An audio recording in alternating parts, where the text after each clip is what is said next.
नमस्कार दोस्तों। Supreme court का बड़ा फैसला, सहायक आचार्य भर्ती में एक बड़ा खुलासा सामने आ रहा है। ये जो अपडेट है आप सबको जरूर देखना चाहिए। यहाँ पे ध्यान दीजिएगा, पारा शिक्षक को लेकर भी हम बात करने वाले, समायोजन को लेकर के बात करने वाले। समायोजन को लेकर के काफी लोगों के मन में एक भ्रम बना हुआ है, उनको पता ही नहीं चल पा रहा। मैं सीजल का एग्जाम्पल भी आपको दूंगा और भी कई सारी चीजों का एग्जाम्पल आपको समायोजन को लेकर के क्लियर करेंगे।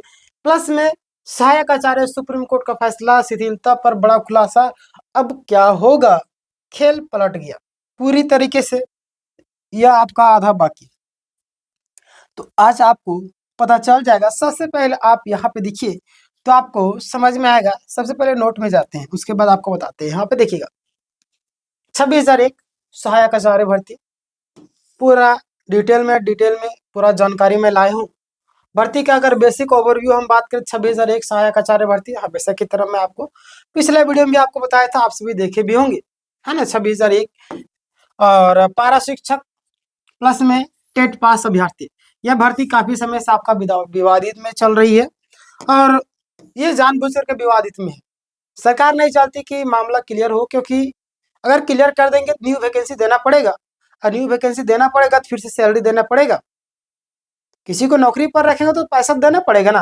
और ये पैसा मई योजना में और भी कई सारी जगह में फैला रही है, मतलब कि अपना वोट बैंक बनाने की पूरी प्लानिंग के साथ में चल रही है आगे, है ना।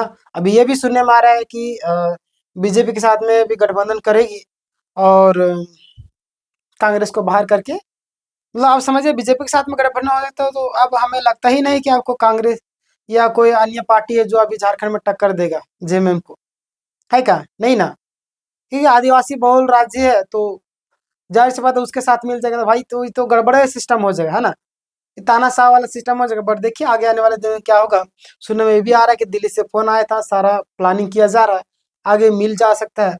देखिए हेमंत सोरेन पर भी कई सारे केस चल रहे हैं ना, तो उसी को लेकर के ये लोग मिल जाएंगे तो फिर सारा बीजेपी में जो भी जाता है वॉशिंग पाउडर निरमा धुल करके निकल जाता है ना, जितना पाप कीजिएगा, समझ रहे हैं ना।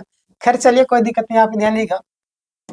पहले क्या होता, सरकार ने पारा शिक्षकों को उम्र में छूट दी और योग्यता में भी छूट मिला था। क्लियर? अगर हम बात करते हैं यहाँ पे, तो आप यहाँ पे ध्यान दीजिएगा कि इससे पारा शिक्षकों को बड़ा फायदा मिला। और फिर क्या हुआ कि कुछ अभ्यर्थियों ने इसको हाई कोर्ट में चुनौती दे दी। देखिए अभ्यर्थी दुश्मन के बोले कि बाहर वाले से क्या दुश्मनी, हमें तो घर वाले में क्या कर दिया, बर्बाद कर दिया, समझ रहे। यानी बोलते कि गैरों में कहाँ दम था, है ना। ऐसे कोई शायरी है, आप जानते होंगे। मुझे तो आपने न लूटा, गैरों में कहाँ दम था। हमारी किस्मत वहां पे जाग फूटी जहाँ पे, अभी क्रिश वाला क्या बोलते हैं, जहाँ डेगची का पानी कम था। ये क्रिश का वायरल हुआ था ना, वो बोल रहा। बट हमें अपनों ने ही यहाँ पे बर्बाद कर रहे हैं। देखिए पारा को पारा है वाले ही क्या करे। छोड़िए, इस पर बात नहीं कर रहे हम लोग। अब अपने लोगों पर क्या बोलना, आप सभी समझ रहे होंगे। हाँ, कुछ अभ्यर्थियों ने हाई कोर्ट में चुनौती दी थी, हाई कोर्ट ने सिद्धता को रद्द करके कैंसिल कर दिया, है ना। और सुप्रीम कोर्ट में केस क्यों गया, ये भी एक सवाल बन रहा है। तो ध्यान दीजिए आप लोग यहाँ पे कि हाई कोर्ट के फैसले से पारा शिक्षक नाराज हुए और उन्होंने सुप्रीम कोर्ट में एसएलपी यानी कि स्पेशल लीव पिटीशन आपका दायर किया। क्लियर? और केस का डिटेल अगर आप देखना चाहें तो आप यहाँ पे देख सकते हैं क्या है डिटेल केस का। देखिए डायरी नंबर सब यहाँ पे लिखा हुआ है, एसएलपी नंबर लिखा हुआ, case Ranjit Kumar Jaiswal versus state of Jharkhand. ठीक है, स्टेट का पेंडिंग यहाँ पे स्टेटस हुआ, आपका पेंडिंग दिखाएगा। क्लियर? यहाँ पे ध्यान, सुप्रीम कोर्ट की पहली सुनवाई क्या बोला गया था, आप देखे होंगे पिछले वीडियो में भी। अगर आप देखते होंगे हमारे चैनल को सब्सक्राइब होंगे तो आपको ए टू जेड सारी जानकारी पता होगी। ध्यान देना आपको, जज साहब ने बहुत ही महत्वपूर्ण बात कही। पहले समायोजन यानी कि एडजस्टमेंट केस का जो रिजल्ट देखेंगे, इसका मतलब साफ है कि कोर्ट ने शिथिलता पर तुरंत फैसला नहीं दिया, समझ रहे हैं। यानी कि यहाँ से क्लियर हो गया समायोजन का पूरा मामला, आपको पता है सारा चीज कंप्लीट होने वाला है, बस फैसला आने की बाकी है ना।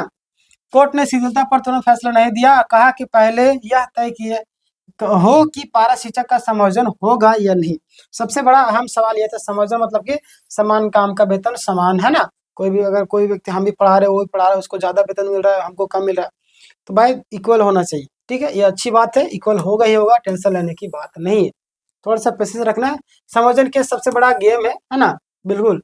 ये अगर आपके पक्ष में आया था तो आपका जीवन पूरा भविष्य सुधर जाएगा, है ना। समायोजन केस क्या है? पारा शिक्षक मांग कर रहे थे कि हम सीधे सरकारी शिक्षक में समायोजित किए जाए। बिल्कुल बिल्कुल किया जाना चाहिए, पारा शिक्षकों को सीधे सरकारी शिक्षक में समायोजित किया ही जाना चाहिए, ठीक है। अभी की अगर स्थिति की हम बात करें तो ध्यान दीजिएगा आप लोग, सुनवाई पूरी हो चुकी है, आपको पता है सुप्रीम कोर्ट में। सुप्रीम कोर्ट आपको देखिए मिनिमम आपका 15 दिन रखता है ना, फैसले को 15 दिन के आसपास तो हो ही गया, है ना। और रिटर्न सबमिशन एफिडेविट वगैरह सब मांगा गया था, दोनों पक्ष ने जमा कर दिया। जजमेंट आपका रिजर्व, बस फैसला आना बाकी। तो फैसला आपका बहुत ही जल्द आने वाला, बहुत ही जल्द आपका फैसला आना।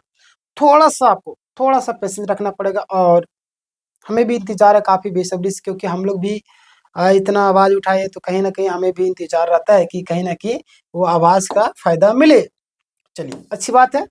ध्यान देंगे शिथिलता केस की अगर अगली सुनवाई की बात करेंगे तो यहाँ पे ध्यान दीजिएगा आप लोग कि अगली डेट आपका 10 मार्च को और नई डेट आपको 24 मार्च को बताई जा रही है ना। बेंच आपका जस्टिस पंकज मित्तल, और भी देख लीजिए आप लोग जस्टिस SBN भाटी, और मतलब कि भाटी, और अन्य जानकारी अगर देखना चाहते सीरियल नंबर आप देख लीजिए 24 में इस दिन आपका केस का नंबर लगा है ना। यानी कि ध्यान दीजिए आप लोग यहाँ पे इस दिन केस का नंबर लगता है या नहीं, यह भी एक महत्वपूर्ण होगा। आगे क्या होगा ये पॉसिबल है ना। देखिए क्या होता है आगे, जो भी होगा मैं आपको इन्फॉर्मेशन दूँ। स्थिति आपका समायोजन हो जाता है तो पारा शिक्षक सीधे समायोजित हो जाएंगे, सरकारी टीचर बन जाएगा ना, शिथिलता जरूर खत्म हो जाएगा, ठीक है ना। और भर्ती प्रक्रिया आपका पूरी बदल सकती है। अगर समायोजन हो जाएगा तो समझिए कि मतलब बोलते हैं कि एक खुशी की लहर, सपना पूरा हो जाएगा पारा शिक्षक, और होना भी सही। इतने सालों से संभाल करके रखे हैं एजुकेशन व्यवस्था को, 1000 रुपये से शुरू किए थे, है ना, 1000 रुपये से शुरू किए थे। बताइए उतना कम से शुरू करके आज यहाँ तक इस लेवल तक पहुँचे हैं, और थोड़ा सा और मेहनत कर रहे हैं, हो ही गया है, बस फैसला आना बाकी है।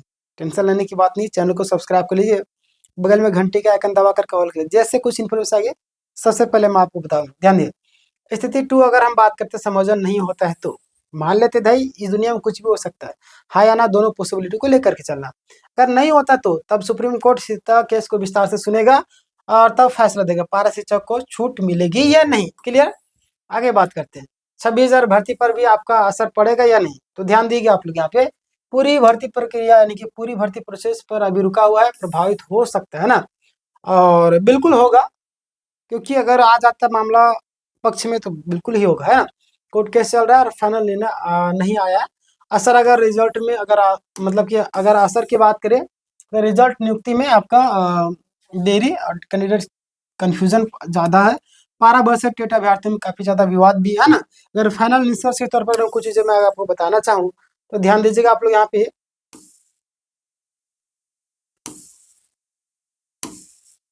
ध्यान दीजिए आप लोग यहाँ पे